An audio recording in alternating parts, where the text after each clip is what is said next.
All right, everybody, welcome back to the bench. So today we're going to talk about the accuracy I think that we are possibly gaining by adding a suppressor to our system. So let's go ahead and talk about it. Now, before we dive into this whole entire thing, I want to go ahead and give a shout out to Brownells. Thank you to them. Please go visit them. They are the reason why I have the suppressor that I have. So the Lahar 30K, I was able to get through Brownells. They did send it out for review. It does have to wait in jail for a whole year, but they are sending it out.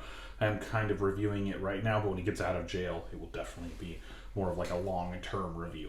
And then the 13.9, most of this stuff was done, was built by them, and then Trajectory Arms put together the upper, and then Trigger Dad did the Cerakote work, but there we all go with that. So thank you so much to them. One of the other things I wanted to kind of discuss about this whole entire thing was the Lahar 30K. So I went in ahead and I got a K suppressor. Now the reason why it took me so long was, one, I really didn't want to go ahead and go through with the process of having to wait for a can and do all of that other stuff. It kind of fell into my lap for me being able to do this, so I did it. I went ahead and did it. I don't think I'm going to be buying too many more suppressors. I do like the Lahar 30K. I might get another one and spend my own money on it just to have it as a backup can. But I'm not a big fan of suppressors, like in terms of they need to be on everything all the time. I just want like a can that I can kind of throw on whatever I want to do and have some fun with it and do things like that. I do think that shooting suppressed is very good, but there's not a ton of cans out there that I really want to buy. A lot of them are expensive, and then the $200 tax stamp you have to add onto that, plus the year wait. It's kind of ridiculous, and to me it just seems absolutely annoying. Probably the 2, maybe 3 cans I will purchase in my lifetime, and then maybe SBR one lower if I feel the need to bend my knee that much for the government. But I just don't feel like I really need to at this time. The accuracy on this gun is pretty decent. Now I will tell you this upper receiver that we have in front of us has had a very, very steady case of steel case ammo. It is not a cold hammer forged barrel. It is not chrome lined. It is just a Sons of Liberty Gunworks 13.9 that I had all done up. It does have a pinned gas block, so it is kind of bomb-proof installation there, and it does have a pinned muzzle device, so the ATF does not shoot my dog. And it's, you know, just one of the things. It's a very good shooting barrel. It is a Sons of Liberty Gunworks barrel, which we all know is either made by Roscoe or Ballistic Advantage. And it's pretty decent. It is a 13.9 inch overall length, and I just absolutely love the gun itself. It's a very lightweight upper. It's one of my uppers that if I had to leave the house tomorrow, it would be between this and my URGI. Personally, I would probably choose this because it would be easier for me to suppress, but that's just how that goes. So let's go ahead and break down the accuracy of some of the stuff that I saw when shooting this suppressed and unsuppressed. So we're going to do 2 groups. I have some 55 grain black tip PSA. I had some 69 grain gold medal match. I had some 69 grain PSA stuff that's actually really nice. It's this stuff right here. It is the non-Sierra Match King. And then I went ahead and did the TMK rounds. I had some of those left, so I did some Sierra Match Tipped Match King Sierra bullets also. So let's go ahead and take a look at all these groups, and we'll kind of measure, compare, contrast, and see how much better or worse things actually did. So we'll get right on that right now. All right, so as you guys can see, 55 grain black tip stuff here. Now again, these are 10 round groups at 50 yards indoors with a 4-16 power scope, rested from a bench. So there we go. I hope you guys enjoy the explanation there. But let's go ahead and take a look at this group. So this is our first group here. I don't know if I threw this round or if these are just inaccurate, but we'll go ahead and take the main group here. So that is about 1.25 inches, just over 1.25 inches there. And then if we're going center to center, we're at 1.5 inches on this group. Now, I will tell you with this next one, this is the only one I think I may have messed up on. I'm pretty sure I threw this shot. I'm like almost 100% sure. So if we go ahead and we go here, we're just over 1.25 inches here. But then if we include that, we're sitting right at like 1.75 inches. So we do have that going on there. All right, so the bottom group is unsuppressed, and we are sitting at over 1.5 inches, just under 1.5 inches. So just over 1.25 inches there. So if you guys can see that. And then we move to the top suppressed group, and it almost looks identical. Looks like we have identical groupings here. We're sitting just over 1 inch. So it's a smaller group technically than the other one by I think like a couple 16ths of an inch here. but maybe about 1/8 of an inch, maybe just over. But it does look like we are shrinking the accuracy of, or we are increasing the accuracy. Also, another thing I did is I shot all the unsuppressed groups, and then I attached the suppressor and shot all the suppressed groups. I did not cool this down at any point in time. All these groups were pretty much shot hot. I zeroed and then immediately went into shooting all of these groups. All right.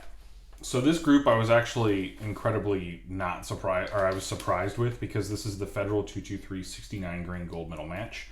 This stuff has actually notoriously been decent for me in the past, but I was actually surprised at how big the group was at 50 yards. So we're looking again. Oh, by the way, these are 9-round groups because I only brought 18 rounds of this to the range instead of 20. I don't know how I did that. So I ended up doing 19 rounds instead of. I ended up doing 9-round groups instead of 10-round groups. So, but it looks like we're chilling at about 2 inches. Oh, just under. I'm sorry. Did I say 2 inches? Wow. We're chilling just under 1.5 inches, just under 1.5 inches. So we got an 1.5 inch group at 50 yards. All right, so then we went to the suppressed, and it looks like we shrunk the group even more. We got 1 inch and just under 1.25 inches right in here. So I don't know if you guys are looking at this. We were able to shrink that group size down quite a bit, just under 1.25 inches, like just barely. Your angle probably can't see that well. Yeah, we're chilling just under 1.25 inches there. All right. Now this was actually an incredibly surprising group. We went from that Sierra Match King stuff to non-Sierra 69 grain AAC, and we were actually able to get this group right at about 3/4 of an inch. So as you guys can see here, this group is literally chilling like incredible here. So just at like, I'm trying to get it, I think we're just under 3/4 of an inch, and I mean, we're still chilling at just under 3/4 of an inch here. So it looks like this group is incredible. Again, 10-round groups, 50 yards, indoor range, 4-16 power scope, breasted. The best group I think I've seen all day. I don't know what's going on with that AAC stuff, but it is definitely a phenomenal grouping there. Looking at the 77 grain TMK AAC stuff, it looks like this group was just about 1 inch, just over 1 inch. No, just about 1 inch. Unsuppressed, we're looking at right at 1 inch at this group here. Yeah, we're right at 1 inch here on this group, so not bad at all. All right, 77 grain non-match king. So this stuff right here, just 77 grain non-match king ammo. This stuff shot really good too. This actually outshot the Black Hills, which I was very surprised at. So center to center, we're looking at 3/4 of an inch. You guys can see that group right there. That is a tight group.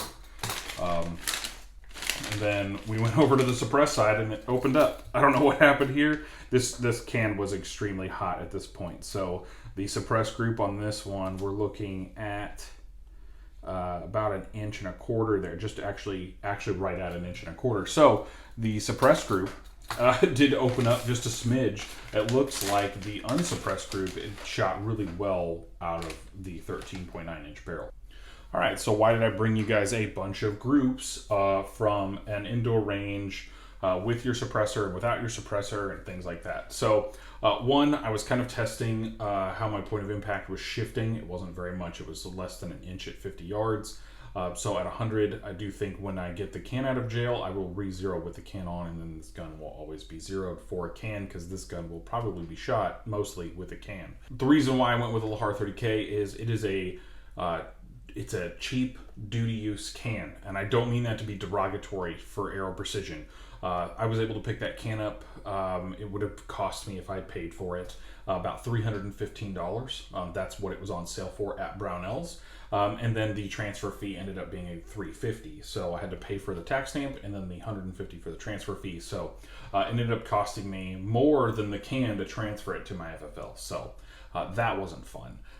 So if you're ever wondering, I don't think it's necessarily worth it to get things sent to you sometimes, but that is what it is. But thank you to Brownells for sending out the can. I did not pay for the can. I also ended up having to spend about $200 on the mounting system. So I did go with the Chemo hub adapter, which was incredibly hard to find. I had to go everywhere. And it turns out the gun shop closest to me had it in stock. So I should have just gone there in the first place. There are some cans out there, specifically mounting systems, that have a tendency to make cans less accurate. I have heard that the YHM Turbo T2, that can with the YHM mounting system has a tendency to not add a ton of accuracy to your guns, and I believe specifically it has to do with the mounting interface and kind of how it works, and then its tolerances aren't very tight. But we are going with dead air here. Now, say what you want about the Sandman 5. I completely understand that can is turning into a maraca for a lot of people, but I also know that Dead Air is working very hard to get that stuff fixed. Dead Air did decide to outsource their suppressor manufacturing to another company, and that other company apparently just did not do it right. So that is what that is. I've been running this with a Sandman K and with the Aero Precision Lahar 30K. It has been a very decently shooting upper receiver so far. I think the Lahar 30K with the Chemo hub adapter is definitely a go-to can for me. I am certainly glad that I did get it. I have been wanting a suppressor for a while, but again, it's not one of those things that I've gone out of my way for. It kind of fell in my lap, and I decided to jump on the opportunity because I didn't want to have to wait for it to come up again or do all of that. The can is very, very low price. Distributor pricing on these cans is insane. And then going into, what people are paying for these cans, I think Aero Precision right now is still running a free tax stamp if you buy their cans. So I do want to just tell you guys, I've enjoyed shooting it. It's been really fun to shoot. I hope that you guys go out and take a look at the Lahar 30K. And have some fun with it. I understand that not a lot of people may want to do that, or maybe you're just set on your cans or you don't want to buy that. But the Lahar 30K is a 4-baffle can. It comes with a removable end cap. The flash is not super bad. It does come with a flash hider end cap, and you can get it in 1/2 by 28 or 5/8 by 24 direct thread adapters. Mine came with a 1/2 by 28 direct thread adapter, and I swapped it out for the hub because I don't own a bare barrel, and there's no reason for me to want to do that. So I highly suggest you kind of do whatever you want in terms of mounting systems and do all that fun stuff, but the Lahar 30K is definitely a can I think I would buy another can of and spend my own money on, considering it would have only cost me $100 extra for me to buy the physical can versus get it transferred. So that was just one of those things that I had to deal with. Another thing a lot of people don't tell you in the NFA transfer process that a lot of gun shops doing the NFA transferring stuff, they love to kind of nickel and dime those fees out of you and do all that stuff. It's just one of those things. There's people who buy a ton of cans. I'm not going to be one of those people. I'll probably get a couple and have some fun with it and use them and see how durable they are. But I'm not a suppressor person. I'm not out here going to tell you how much more incredible one can is over the other. I have no idea. A lot of people, since I've been posting suppressor content on Instagram, have been asking me to get like a polonium or this or that. I don't know. Like, I personally like the can that I've got. I don't need to get another one. I think I will get another of the same can and go from there. But there's not a whole heck of a lot of reasons for me to go ahead and spend a ton of money on more cans that I'm not sure I'm going to run. But I hope that helps you guys. I hope that kind of helps you and how I feel about suppressors. I know that a lot of people have wanted more suppressor content on the channel, or people telling me to run suppressed, or people telling me to buy my own cans so I don't borrow my friends. Yeah, that's true. Understand. But I'm out here to try to review products for you guys, and suppressors are one of those things that it's not a market that I'm necessarily in a lot, and I'm not going to go spend a ton of money on equipment and doing things like that. But I will tell you, I think the Aero Precision did not add a ton of precision, but then again, we do need to get it out to 100 yards, but that's going to be next year sometime when I get the can out of jail. So hope you guys enjoyed the video. If you have any questions, comments, or anything that I have missed in this video, please by all means ask them down below, and I will do that. Hit the like, subscribe, and do all that other fun stuff. I hate telling people to like and subscribe, but apparently from what I've been hearing from a ton of people who are in the industry, you have to say it. I don't want to say it, but whatever. There you go. Do all that fun stuff. I hope you guys enjoy the video, and as always, be a hoodlum.